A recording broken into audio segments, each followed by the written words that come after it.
All right. Welcome back, everyone. It is 3:15-ish on January 6th.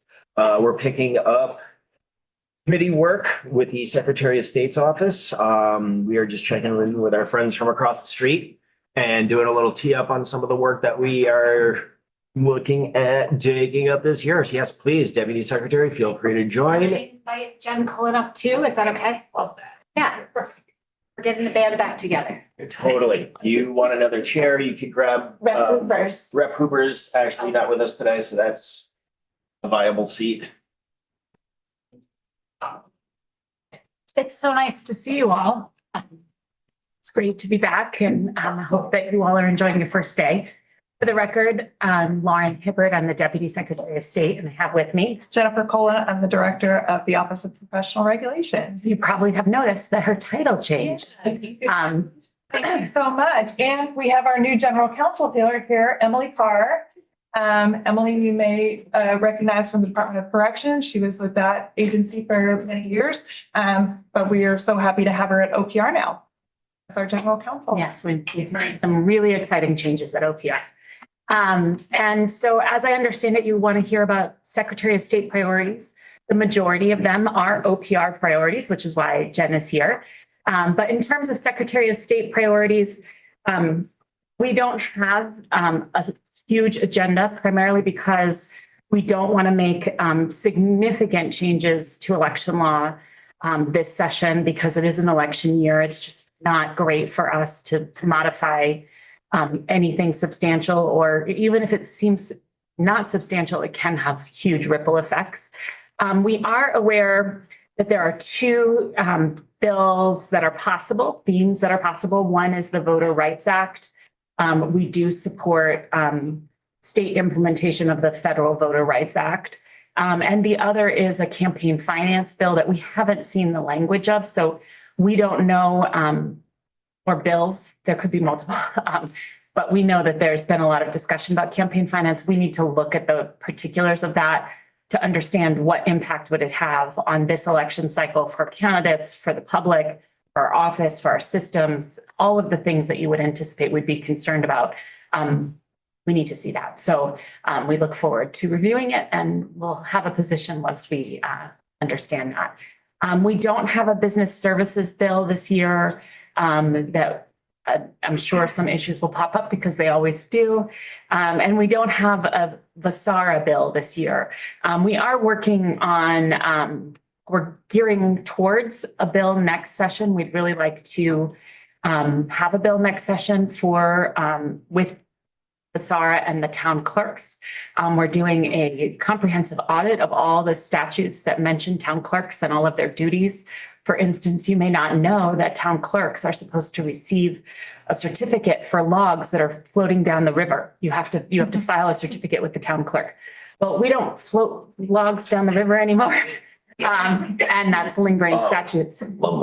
Lumber, yeah. It's lumbering down the river? Yes. And so, but there's lots of statutes like that and they cause a lot of confusion. We need a comprehensive statutory review and modernization for town clerks. Over 700 times that town clerks are mentioned. So we're working with VASARA and the Town Clerk Association, hopefully to have a bill next session, not this session. Of course, we're watching any open meeting law issues that come up, any public records discussions that are coming up. We care a lot about those two issues. In terms of money, we are very concerned about our lack of funding from the federal government around elections. For your knowledge, I'm sure I said this last year too.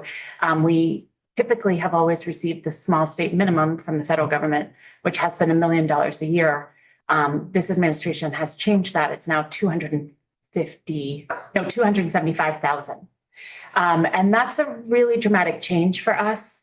We have enough reserve, even after our IT implementation, to fund this election with the money that we have. But we do anticipate that we will be coming to this body if the federal funds do not resume with a general fund allocation ask that we have never made before. we have always made an ask for more funding during election years that has been granted. Usually it's about 600,000. And so we are asking for that, which has been our previous ask. But I just want to forecast for people what the financial reality is for us with elections. And as I was just saying downstairs, the requirements, the security requirements for California are the same as the security requirements for Vermont. We have the same foreign actors trying to get into our systems. Both of our states can see that happening. We're both aware of it. But we have a lot less financial resources than California, which is why that small minimum is so important. It's a great example of why the small state minimum is so important. The small state minimum has dramatically changed. So 2/3 loss of revenue is a lot for us. We are asking for a position within the business services division. That is a division of 6, 1 director, 5 reports to that director. The volume is great, which is awesome news for Vermont. That means that there's a lot of people wanting to operate businesses in Vermont. We've seen a growth of businesses in Vermont, but our ability to turn around those requests, we know we can improve upon, and we want to do that. So we are asking for a position there. We also have a huge scanning project for that division of old records that need to be digitized. And that's work that right now we would either need to put out to a contract or have somebody really divert a ton of resources from their already overtaxed day. So, and then last year, this body helped us create a new position in our General Counsel Municipal Services Division. At the very end of the session, it became a limited services position. We are asking that become a permanent position. We are very fortunate to have hired a former House member who has just really, really helped us transform our response time and our ability to process public records requests and get back to the public around municipal issues. And we need that position and we'd like it to be permanent. So in terms of positions, it's those 2 asks, 1 new and 1 transformation from part-time limited services to permanent. And that is outside of OPR, our big priorities. So relatively small. I should say that we are watching the school redistricting conversation very closely. We are responsible, the secretary is the chair of the ward working group. And so if school districts are created or if there's appears to be a plan, that working group, we have had 2 meetings. We're going to have another meeting at the end of January. We're watching, we're waiting, we're ready. So if school districts start to formalize, we will be talking about the wards within those districts. And then there's a lot of election issues, as we talked about quite extensively last session. So we know that is happening. We have tentative concepts of what would need to change. We obviously would really want to be part of that conversation of adding school board members to the general election. So that's outside of OPR. OPR, we have 3 themes to OPR's work. It's in our filed testimony. It's creating some new professional pathways. Some of them you've heard a lot about. Some are brand new this session. We want to remove unnecessary regulatory barriers wherever we can. That's always our goal, but it's a distinct theme in our OPR bill this year. And we want to strengthen public protection. There's a couple of provisions that will make our duty of public protection even better. And with that, I'm turning it over to Jen. Thank you so much. And good to see you all again this year. Thanks for having us. A friend that was introduced last session, early childhood education, is back this year, but albeit in a slightly different standalone bill that's new this year. And so you'll be seeing that bill. We testified about that last year, but it creates individual licensure credentials for folks who are early childhood educators working in non-public settings. And those non-public settings are regulated by the Child Development Division of DCF. And those are family child care homes and center-based facilities. And so right now, those regulation in that space is really happening through the facilities.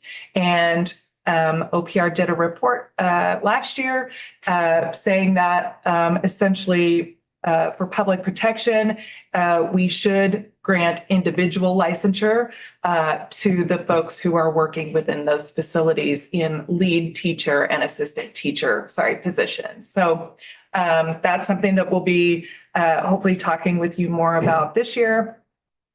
Also, we have in the dental profession, we're going to be seeking a new limited scope academic dental license for dental faculty. OPR have learned that there's a dental school that wants to open a satellite location in Vermont, which is very exciting because we have a shortage of dental professionals in this state. So as we'd like to offer a credential, a limited scope credential for the faculty of that school so that they can teach and work in a dental clinic associated with the school. The dental clinic would offer low and no cost services to folks and the dental faculty could work in that kind of clinic.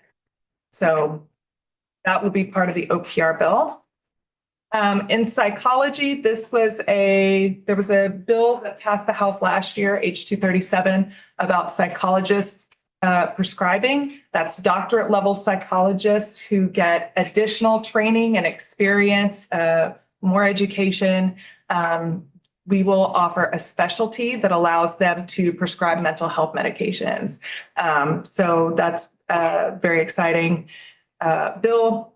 Optometry is another one that may be familiar to y'all. Optometrists scope expansion, which again would offer a specialty to optometrists who have advanced training and education to be able to do some surgical procedures and some injection procedures. That's a standalone bill. I think that came in last year in the Senate, so it may make its way over here this year, hopefully. In terms of removing unnecessary regulatory barriers, we've got 3 efforts along that theme. One in pharmacy. So in pharmacy, we want to remove the requirement that vaccines that are prescribed by pharmacists and administered by pharmacy professionals, that those vaccines are limited to ACIP approved vaccines. ACIP is the Advisory Committee on Immunization Practices that is housed within the CDC. So there were changes to that advisory committee late in the summer, and there's a lot going on with the CDC these days. So basically, we want to remove the requirement that those vaccines that pharmacy professionals can administer and prescribe be ACIP approved. They will still be approved by the Vermont Commissioner of Health. And so that's a new change.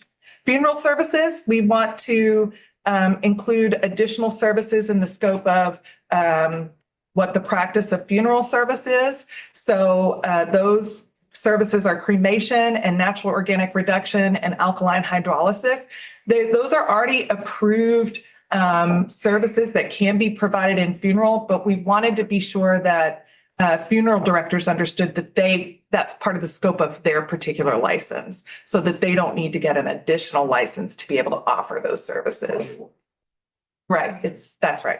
So, and then for midwives, every time a midwife in the state of Vermont renews their license with OPR, they have to do extensive reporting on data for every single birth that they attend.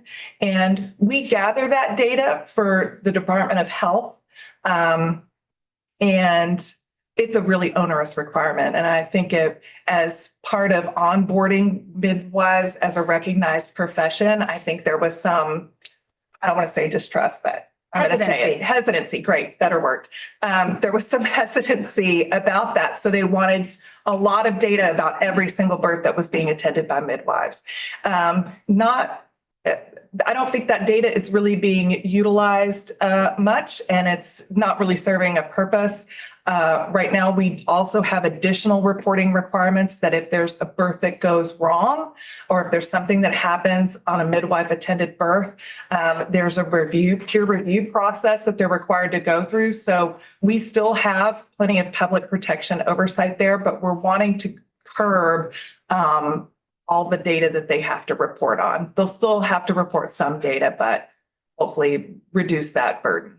Really, if something goes wrong, we'll absolutely hear about it. And they are reporting every birth independently now to the Department of Health because that's a requirement for live births. So. And then in terms of strengthening public protection, a couple things that we're moving forward this year: regulation of massage establishments. Right now, we regulate the individuals working in those establishments, but we want to regulate the establishments themselves. And that's kind of intended as a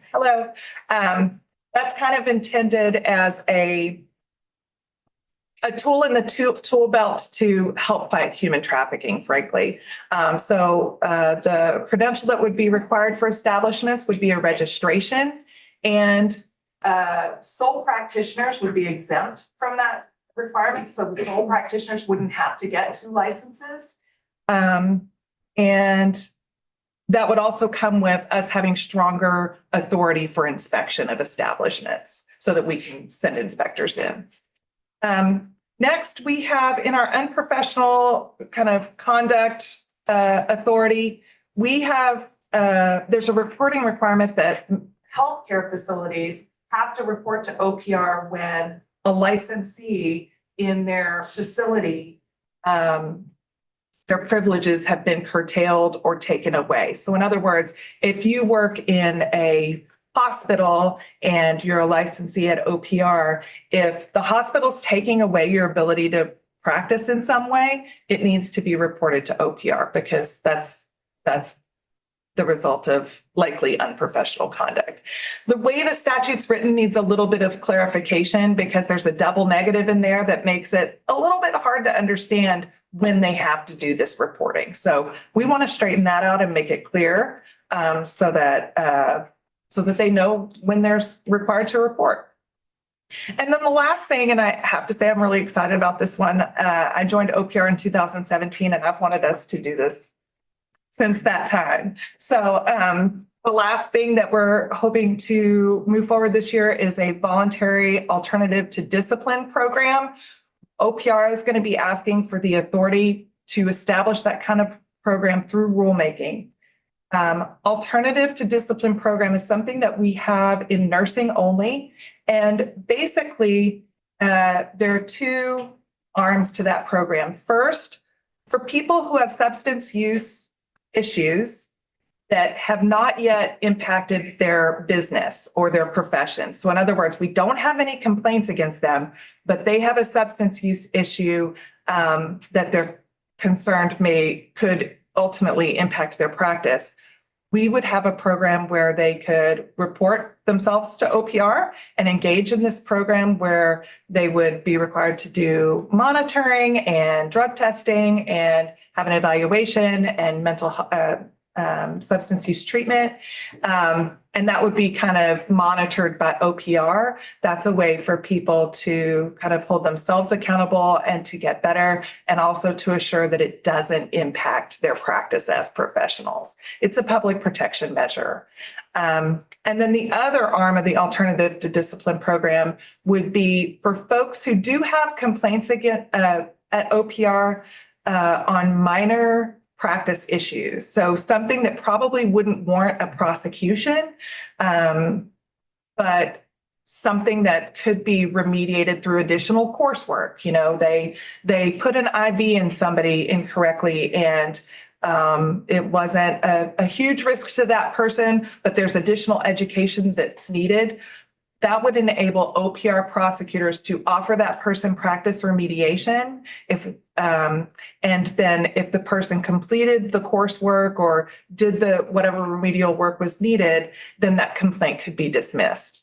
And again, those are for minor issues only. It's not in cases where there was a significant public protection risk. So those are the strengthening public protection efforts that will be moving forward this session, and we're really excited about our agenda. So Excellent. And I'm excited to see the language. We've been working together with Attorney Devlin. So Yes. the bill I submitted for release just under my name. So it should be here. I've been thinking this week to actually have the formal content to start discussing and working on. So, fantastic. We're excited for that. yes. I see a hand there. Yes, Representative Morgan. Yep, thank you.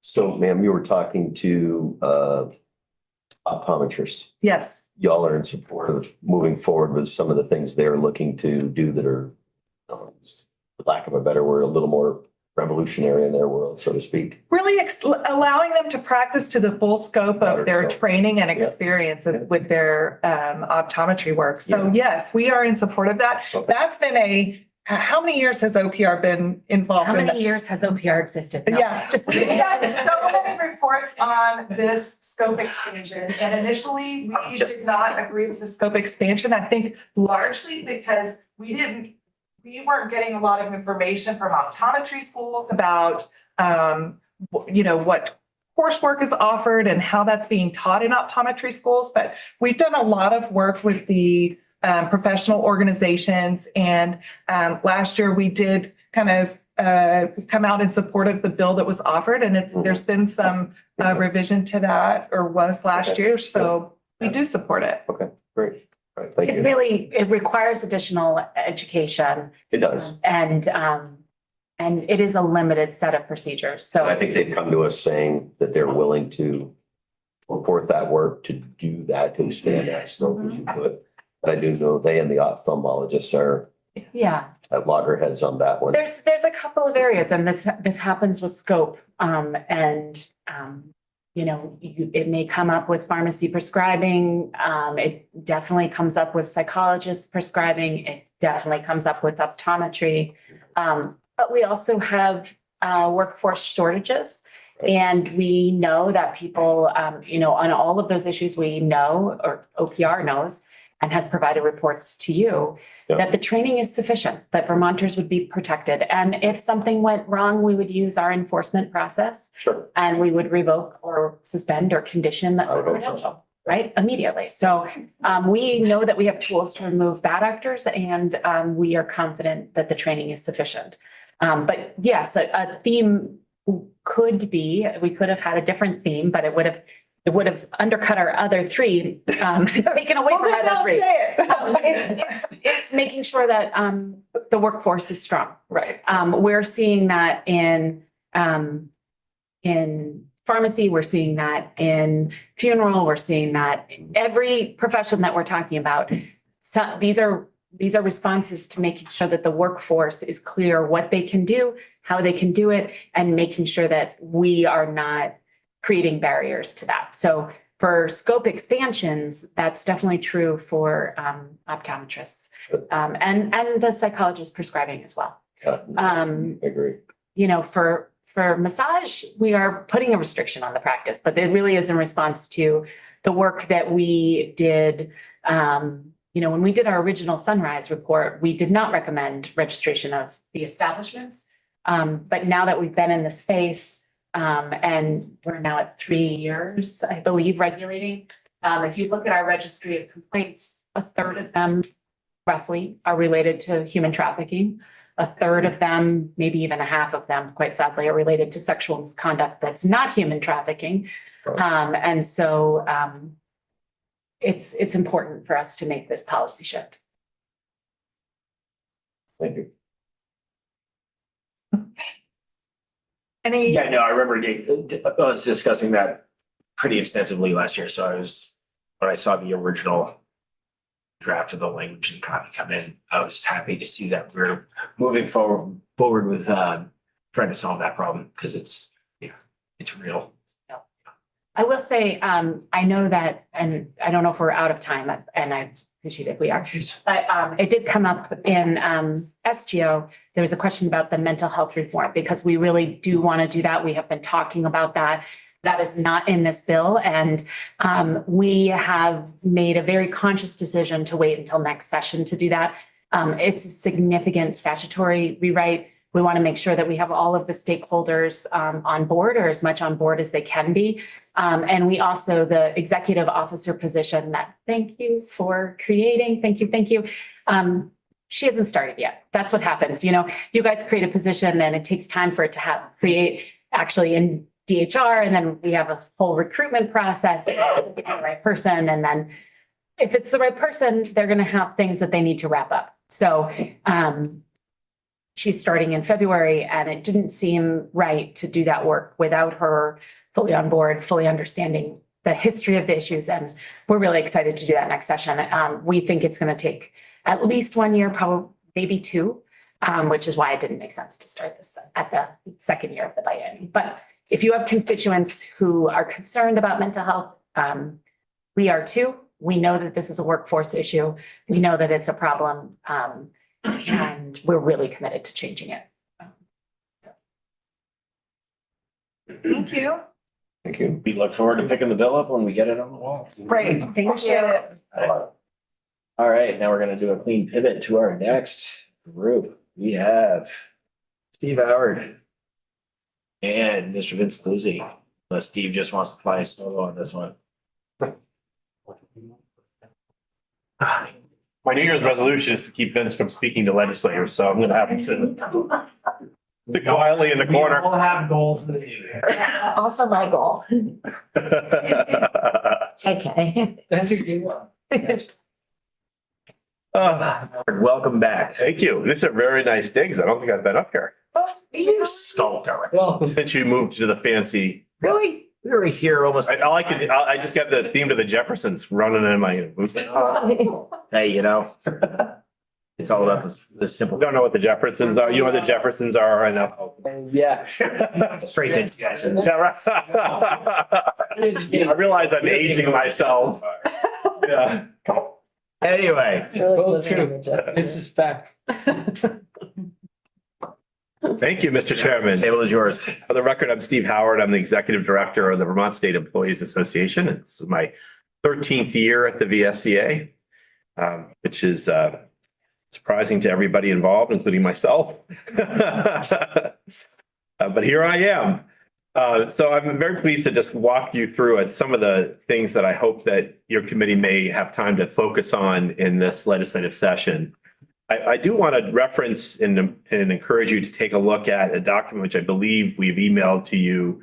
That's the Employee Engagement Survey, which is a survey that's done by the Department of Human Resources that engages state employees across the state. It's both managers and bargaining unit employees as well. The agencies that have the highest level of dissatisfaction among their employees, which are agencies that we pay close attention to. Clearly, there's something happening at that agency. The highest one is the Department of Corrections at 40% dissatisfaction. The Department of Motor Vehicles at 35% dissatisfaction. And the Agency of Education at 30%. Agency of Education also has a 14% vacancy rate. So it's a very high turnover rate. And given that education is a major theme of the legislative session, maybe figuring out what's happening at the Agency of Education could be helpful in those discussions. And so I just want to put that before you. One of the major issues that we would hope that this committee might, in its oversight role, legislative oversight role of the executive, that you might pay attention to, is what our members call the return to commute, which is the governor's order that employees return 3 days a week to their offices. And on the surface, that issue seems like a fairly simple issue. On Monday and Friday, you working at home. On Monday, you just drive to work. It's far more complicated than that. And I would encourage the committee to take a look at it, not just really through the lens of what the impact is to the taxpayer. First of all, I think from our members' perspective, this is an issue that's near and dear to their heart. We've had, 2 or 3, maybe 4 information meetings with our attorneys and with our staff and with our members and on their lunch hour. And routinely, we have between 500 and 800 people, sometimes maybe 300 to 500 people. We have had as high as 800 people on a Zoom. The Working Vermonters Caucus held a meeting on this issue, and the Zoom crashed because so many people wanted to speak. And the reason for that is because there's a few things that employees of the state want the governor to know and want the legislature that has oversight over the governor to understand. First of all, our members felt very betrayed by the governor's announcement. It was never discussed with them. They were never consulted. It was never anything that was brought up to them. But to them, it was a message of, we don't trust you and we need to surveil you. Even though our members had successfully led this state through a pandemic and 2 floods, snowstorms, crisis after crisis. Now, they don't have the press conference. They don't get the glory, but they do all the work. And the governor's announcement came as a shock to them. It has a profound impact on their lives. Many of these employees were promised when they were hired in the job posting and in the conversation with their employer that they could work remotely. Some were hired who live in other states and were hired for positions that we have had a hard time filling. This, we believe, is leading us to what the Sloan School of Management and MIT found was the result in the private sector. Best and the brightest are looking for other jobs.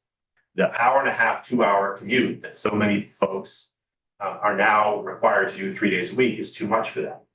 It's particularly bothersome to the folks who were told that it would be okay for them to work remotely and made life decisions about what childcare facility to go to, what adult daycare facility to use, all of those things based on the commitment of their employer. Remote work was here to stay. So I would ask you to look at that because your constituents are going to expect that when they call state government and they rely on state government, they're going to have the best and the brightest, and they're going to have enough people there to respond to them. And we're entering into a time because of this mandate where that may not be true. Our members are also concerned about $3 million being spent on leases that we believe are unnecessary in Waterbury. Leases that are in fact going, fortunately, to a friend of the governor's who made campaign contributions to him, who bought his business when he needed to sell his business. It doesn't look good to our members or to the taxpayers that this unnecessary space is being leased when our members were doing quite well working from home, particularly the health department employees whose building was sold and who all live in Chittenden County and who were told by their commissioner at the time that the compromise to keep these very valuable employees, the heroes of the pandemic, from quitting was that they could work from home. And so people stayed in these very highly skilled positions that are filled with folks who are specializing in the work that they do in a way that there are very few people who can do the work that they do. So it's going to have a negative impact on the taxpayers, a negative impact on the ability to deliver services to your constituents in a fair and a free manner. I'd also ask you to look at staffing. We've had a massive understaffing of state government, currently at 881 positions vacant in state government. They've been vacant for a while. It's down a little bit from 1,000, over 1,000, but it ran for quite some time that are around 1,000. The understaffing is pronounced in a few places. In the Department of Mental Health and at the Vermont Veterans Home, 27% vacancy rates. I mentioned the Agency of Education, 14% vacancy rate. There's 11% vacancy rate in the Department of Corrections, but it's a little deceiving because the position that you want to look at is the Correctional Officer 1 position, which is the entry level position for a correctional officer. Those positions are experiencing massive turnover. And we've hired a lot of people at $10,000 a pop because they have to go through the academy to be trained who just leave. And they leave because they're asked to work 16-hour shift after 16-hour shift, day after day after day. And they're promised in the TV ads that they would have work-life balance. They're promised in the TV ads that this was going to be a job they could see their families and participate in their kids' birthday parties, go to soccer games, that kind of stuff. None of that has happened. And our correctional officers, particularly in the Newport facility, that is, I don't know how to describe it other than a humanitarian crisis. Folks are exhausted. They look like walking zombies, and they're fed up because they really don't see any hope. It's been going on for 6 years. And one of the things that they really hope is that the governor's been pretty good at responding to crises. COVID, whatever the crisis is, the governor's done a pretty good job. He hasn't visited the Newport facility. He hasn't announced that there's a crisis, and the pace at which the administration is responding is the snail's pace. So while these men and women suffer and beg for help, almost nothing is being done to help them. And it's not just in Newport, it's all across the state. Springfield is not that far behind Newport. And so I would ask you to dig into these numbers all throughout the state, particularly into the CO1 position, and really explore what the governor's plan is to both raise the morale in the departments that have the highest levels of unsatisfaction, and what is the governor's plan to solve the staffing crises, particularly in our healthcare and in our correctional facilities. We'd also ask you to look at the public safety proposal that's been put on the table. Folks may be familiar with the extra deployment of state troopers to Church Street Marketplace. A lot of PR around that. The moving of a Washington County prosecutor to prosecute cases in Chittenden County. That's had a huge effect on our staff and our members in the judiciary and our support staff and victim advocates in the Chittenden County State's Attorney's Office. There were no added resources for them. And we're sort of doing this on the cheap. Public safety is not something the public wants done on the cheap. So if we're really serious about it, we really need to hire more prosecutors, more victim advocates, more admin staff, and more judiciary staff. Last year, we asked this body, with the support of the management, we worked hand in hand with Andy Noonan and Tim Lewis-Dermott for 20 new positions to hold criminals accountable for the damage they've done to the public. We were lucky to get 9 limited service positions converted to permanent classified so that those 9 people wouldn't quit. We would ask you to look at those 20 positions again, and to put the public's priority of public service, public safety near the top of the budget, and to fully staff the prosecutor's office. We need to hold these criminals accountable. We can't do it without prosecutors. The victims have a right to know what's happening with their cases. We can't do it with victim advocates. The process in the courts all happen not because judges rule, but because court clerks move the paperwork through to the judge. That doesn't happen if there aren't any judicial assistants or court clerks. So we ask you to make that a major priority, and to look at that issue from a public safety perspective. It's like the sort of foundation of the system that's not being supported. So I'd ask you to take a look at that. And in addition, last year, as part of that request from the Department of State's Attorneys and Sheriffs, we supported their request for additional transport deputies.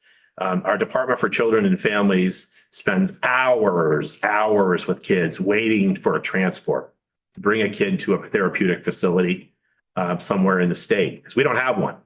Despite VSEA's best attempts to get the administration not to close Woodside and to reform Woodside, years later, we still have no place to bring our youth who are traumatized youth, who have acted out because of that trauma, and who deserved an education and deserve therapy and the kinds of services they were getting at Woodside before the administration unilaterally closed it without an alternative.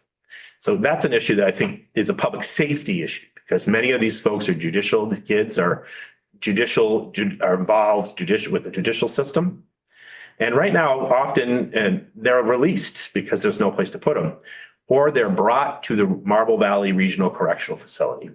And if our members find that kind of ironic, our trained residential counselors who were doing the good work of helping folks back to a better path find it really interesting, because what they were told when the administration closed that facility is it looks too much like a jail. Well, that was true. It did look too much like a jail. Should have been torn down and rebuilt into a rehabilitative facility. But now what are we doing? Bringing the kids to an actual jail. And that kind of situation, there's a lot of reasons that are beyond the administration's control, but the buck stops with the governor. He decided to close the facility against the employees' advice. He has to own it, and he has to speed up the process of getting that facility established so that we can help these kids get back on their feet and have a life that is better than the life that they've had so far. So we'd ask you to look at those issues. We have a couple of bills, I think they're in here that are big priorities of the VSEA. H 359, which is an anti-privatization bill. It's a bill that curbs the ability of the executive, the governor, not just this governor, but any governor in the future, to privatize the work of skilled and valuable state employees to low-paying contractors who provide poor service and end up costing the taxpayers more money. This needs to be a strengthening of that statute that exists now and has almost no teeth in it. And they figured out a way around it, and this bill would close those loopholes. The second is to upgrade and enhance our retirement system in a couple of ways that I think are really important. First of all, we think there are added classifications that should be in Group G. So social workers, our staff at the public safety answering points that are taking 911 calls, very stressful job, a number of other positions that require great physical and mental exertion and that are trauma inducing. We're asking those folks we like those folks to be included in Group G so that they can retire with a full retirement earlier, given the impacts that their work has on their mental health and their physical health. Particularly the trainers. One thing that we're interested in is the trainers at the Vermont Criminal Justice Training Council in Pittsford that train our law enforcement officers. I think we all agree, well-trained law enforcement officers, very important. Those trainers have to be law enforcement officers. Law enforcement officers are in Group C. The training positions are in Group F. So there are very few people willing to go from Group C to Group F. And so we can't fill those positions. And so our members at the Criminal Justice Training Council have asked us to move those positions, those trainer positions, into Group C so that we can have some consistency between their life as a law enforcement officer and their life as a trainer. That's an important thing. We have not updated our military service credit since Vietnam. So we have, if you served in Vietnam, you get a military service credit as part of your retirement calculation. Not for Afghanistan, not for Iraq, not for any of the conflicts since. And we think that's something that we need to update and change. We also believe that a pension is an agreement, it's a contract between the employer and the employee. And we think that Vermont should follow the example of California and put the California principle, it's called the California principle, into the Vermont statute and make it clear that a pension is a contractual agreement between the employee and the employer. So the other bill that's coming in that we call Retirement 2.0 would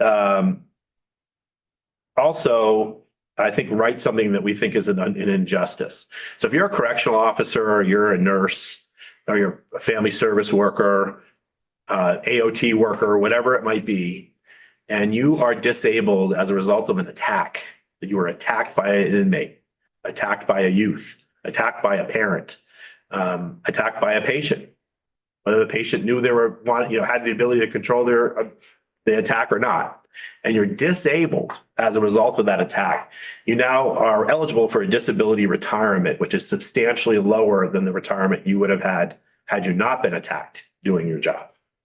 And we have some folks who are a year or two away from full retirement who have given 20 or 30 years to the state of Vermont, and they get to they can see the finish line. They get to the finish line, they are attacked by an inmate, they're disabled. Now their retirement is substantially reduced. That seems wrong. And we think we should change that. And then lastly, Mr. Chairman, it's sort of consistent with what I just talked about. The world we live in is not as safe as the world we once lived in. And public officials, and you all know this from your experience as public officials, and public servants like our members are consistently approached in state work sites by people who are out of control, who think it's okay to be abusive. And I've been told by some leaders that it's okay to be abusive. Not any leaders in Vermont, fortunately, and they are abusive and some are violent. And in some state office buildings, there is zero security, none whatsoever. There's certainly inadequate security. And what VSEA wants is we believe that the social workers in DCF, while they're working in their office, should have the same protections as legislators who work in the state house and as tourists who visit the state house in the fall. There should be a state buildings police force that provides the kind of level of security and protection that society today demands. So looking at the issue of safety and security, I think would be an important thing for our members. We also need to have an independent look, an independent commission that is split between the administration and the union on what the security needs are for the state and what the appropriation for those needs should be. One of the challenges we've had, and I will give Secretary Clark, who I like very much, a break because we haven't talked to her about it, but previous secretaries of administration in Democratic and Republican administrations have said to the SEA, even after the brutal murder of Lara Sobel, this is not a problem. We are not spending any more money on security. And they've told their directors of security, who on the side say to us, we have serious problems in the state, serious situations, but I'm not allowed to speak to you because my boss has told me this is not an issue. This is a boss who, by the way, works in a building that is secured, not somebody who's going to take a child out of an abusive situation and going back to their office and finding the parents in the parking lot waiting for them. So we would ask that you take a serious look at this because we've already had one of our members murdered. We don't expect that it won't happen again. And particularly in those buildings where there's absolutely no state security at all. And with that, Mr. Chairman, that is our wish list for 2026. All right. Does anybody have anything for Steve at the moment before we wind down our first day of formal business? We know we'll have you in here on a couple of these things. I just wanted to have you come in and tee up the conversation. Thank you. Yeah. Appreciate it. All right, that was, no, all right, committee, fabulous start to the first day of this second year of the biennium.